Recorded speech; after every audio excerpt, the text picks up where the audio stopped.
Hey everybody, Joe here. I want to welcome you guys back to my author's channel here on YouTube.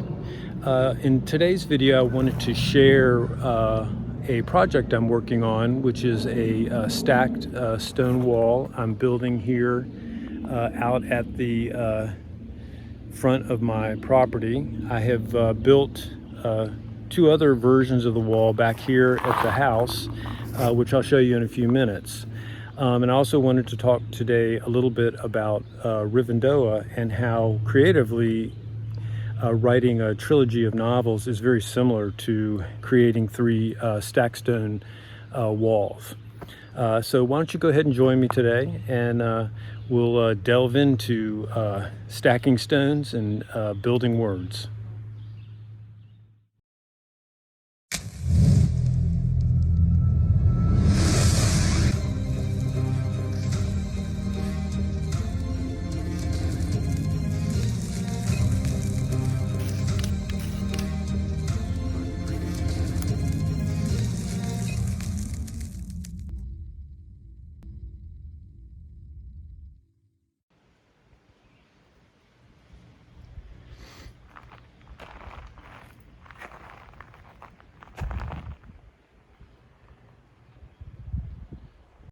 All right, I have now cut in a trench, as you can see here, that's about 2 to 3 inches deep in spots. Now I'm going to fill that with gravel.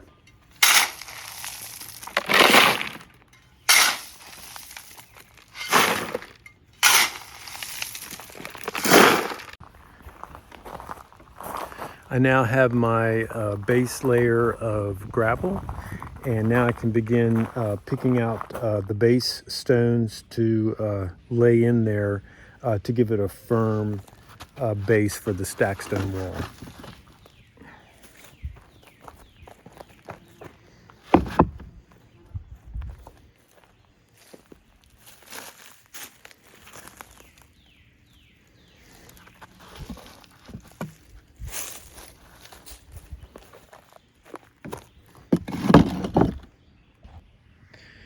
I now have my base layer in place, where I've taken some of the larger stacked stones that were rounded on the bottom and flat on one side, round on the other, and have placed them with the flat side up, giving it a good solid base to begin stacking.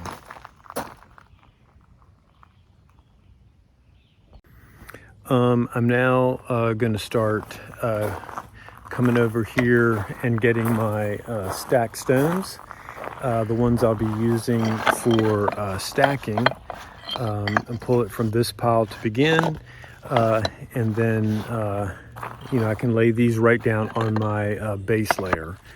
So I think I'm ready to start.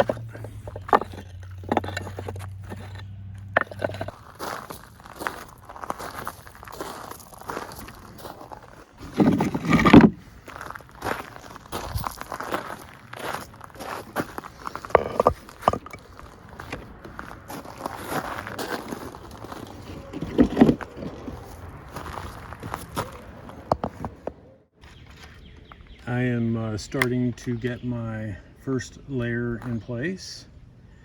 First, second, and maybe a third layer there actually.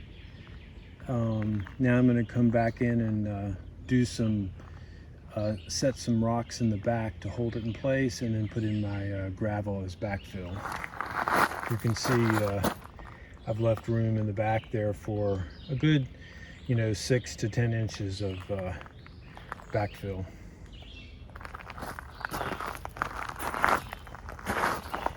Looks like it is starting to take shape.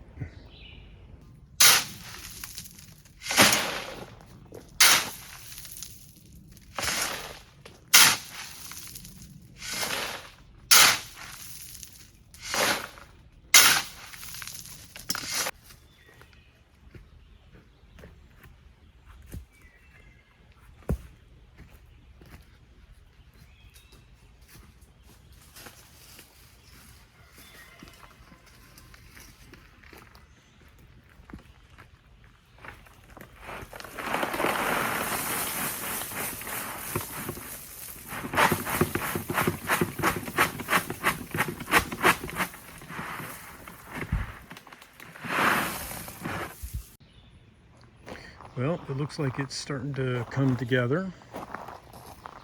Wanted to point out this rather large stone here, nice and flat. It's going to go across the top. Very nice, almost work as a sort of seating on the top. Looks like I've got a good start over here on my third wall. So I think I'm going to take a little bit of a break. It is very hot out here today. So I think I'm going to get a shower, get cleaned up, and then talk about what I came here today to talk about in the video, which is how stack stone and building words kind of are very similar. So anyway, I'll catch you later. Wow, I feel much better. I am sort of taking a break from building the stone wall out front. I got cleaned up and I took a shower because I needed to cool off. The heat index out here today is supposedly well over 100 degrees, and boy, it feels like it. Even after cooling down, I still feel hot out here. But anyway, I wanted to show you guys my two stacked stone retaining walls that I built out front along the driveway at the front of the house. I wanted to create two planting beds, as well as keep the soil, which was coming down from the driveway and from the planting that had been there. It was sort of on a hill, was sort of eroding down into the yard and just making a big mess. There were a couple trees there, those gumball trees, which I just absolutely hate. There were two of those, and there was a big tree that had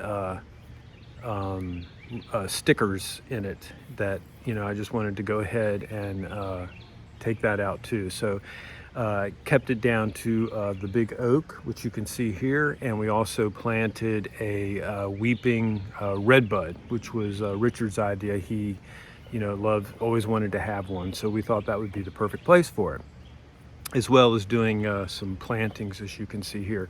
Anyway, I'll give you kind of a quick peek at it with me out of the frame, and you can see it's not that high. And it's I built it using stacked stone, which is Pennsylvania field stone, and it surrounds a rather large oak tree. We have a few plantings there, and I put some sort of decorative rock in there, and then we have some plantings around the tree.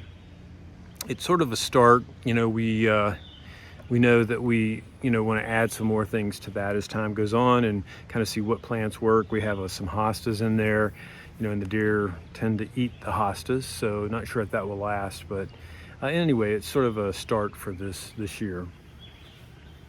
But anyway, I thought I would show you guys what sort of a series of photos and some video that showed the construction of the wall, and kind of give you an idea of how it started and where we are now with it. So anyway, here it is.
I have to admit that one of the reasons for this video was because I wanted to show off my latest yard project, which I'm very proud of.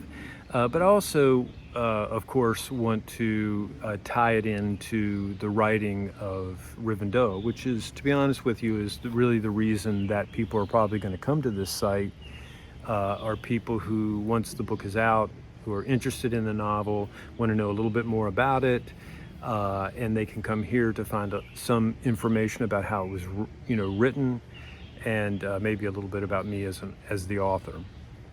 But, in thinking about it, I kind of realized that stacking stone is a lot like building a trilogy of novels. And there's a certain symmetry in the creation of these 3 walls and my 3 books in the Rivendoah trilogy. And I kind of wanted to talk a little bit about what those similarities were. And for me, the first thing was having a vision, starting with a vision. And when I was originally kind of thinking about the idea of creating the wall, the wall, I was really thinking about just this here in the beginning. And so I decided to create it digitally. And in Photoshop and taking some photos from different places, I kind of pieced something together that sort of gave a vision for what it looked like, so that Richard could see it and I could show it to other people and I could think about it. And really, it ended up looking a lot like that initial vision, which you can see here. The second thing I needed to do, of course, I've never built a stacked stone wall. I've always wanted to. Grew up in Northern Virginia, and you would often see out on farmland and along the roads stacked walls. And I think they were probably created when farmers, were clearing their fields and they just needed a place to put the stones, so they sort of used it to denote the edges of their properties. I've always found them interesting. Some of them are falling apart, some of them have been rebuilt. Usually they're just stacked up, they're not mortared or anything. So that kind of idea has always been something I wanted to try, and the more finished looking flat stacked stone wall was something I thought would work here on our property. So I needed to do research on how to do it. So I looked up videos, found a couple of really good videos that showed how to do all of the process, the kind of stone you should get, the tools, how to create a foundation. And if you think about it, I did the same thing with before I started writing. I did a lot of research on the different aspects of the things I wanted to write about here in Richmond, and I did a lot of research on how to write, read a lot of books on how to write, how to create dialogue, how to create monsters in fiction, how to write fantasy. So that was all helpful, and that was all part of the research. And I gathered a trove of images too, of all the places I wanted to write about, so that I could kind of see them in my head when I was writing. So anyway, doing research, I did that for the creation of these walls. And then the next step was to assemble what I needed. And you can see here, I assembled a lot of different things: the soil, the rock, the mulch, the gravel, all the things I would need to create this wall. And I did the same thing with assembling the things I would need for writing too. I got certain tools that I needed. I updated my computer. I got the latest version of Word. I got all the things that I would kind of need to start writing, and so in that way it was also similar. And then I had to build a strong foundation, which is what you have to do when you're building a wall. You really have to have a solid foundation, and research that I did showed me how to do that. And I sort of did that with the writing of the first novel for Rivendoah, in that I had an outline. I sort of got at least a basic structure for what the story was about before I started the really heavy duty lifting in the writing. And then, of course, you're left with stacking the stones. And that is the hard part, because you have to, there's nobody to tell you how to do it. You can sort of see things about it, you can read things about it, you can talk to people, but in the end, it's you and the stones. And you have to figure out how to piece them together so that it's both pleasing and strong. You know, it has to be strong or it'll just, you know, cave in and fall away. And so I felt like, you know, writing is the same way. It's an intuitive process for me. It's just sitting down, pulling all the pieces, the research, you know, using the tools, taking the vision. But in the end, it's like building a puzzle. You take all those little pieces and you start to build it, you know, a little bit at a time, until you have something that hopefully people will want to read, a story that people find interesting, and characters that they can believe in. So that's sort of my thoughts on how building these 3 stacked stone walls was very similar to the process I've been going through to build these 3 novels for Rivendoah. When you're putting the stones together, you know, what I did is I laid them all out on the ground, and you know, I would pick them up, try them, see if it sort of fit. If it didn't, but it mostly fit, I could, you know, wedge it in with other rocks, you know, underneath or around, or in most cases I would take the tools and chip away at the stone until it fit just right, because that's one of the nice features of the Pennsylvania fieldstone, is that, you know, it naturally breaks into flat pieces, and if you have a bump in there, you can hit it with the hammer. For instance, a hammer like this, I got this, which was very helpful. I also have these tools with handles, nice handles on them, that help chip. And then when you're done, you can use the this level I had, and I also had a larger one to make sure it's as flat as it can be. But in the end, it's, you know, every wall is going to be different, just like every novel. You just grab your tools, you sit down, you start making it, you start writing it and pulling it together, and it doesn't necessarily come out exactly like you hoped, but hopefully it's a beautiful thing when you get it done. Okay, I'm going to go ahead and wrap up for today. I didn't want to spend too much time on this. I didn't want to make this one of those super long videos. But if you could, I would really appreciate it if you could like this video, tap the bell, and subscribe if you haven't already. That would be very helpful, and of course it's always much appreciated. Before I go, I did want to give you guys a little hint at what I'm doing next in the next video. I'm going to be creating a video that I'm going to title, I think, Building a Better Monster. Now, I know in the last video I talked about the sort of origins of where my interest in horror and monsters came from, but in this video I want to talk about the way that I wanted to approach the creation of the monsters in Rivendoah, you know, which I very much wanted to have monsters. It's just, you know, something I enjoy reading about, and hopefully will appeal to those out there who also love monsters. But anyway, I wanted to talk a little bit about my approach to creating those monsters and my thoughts on that.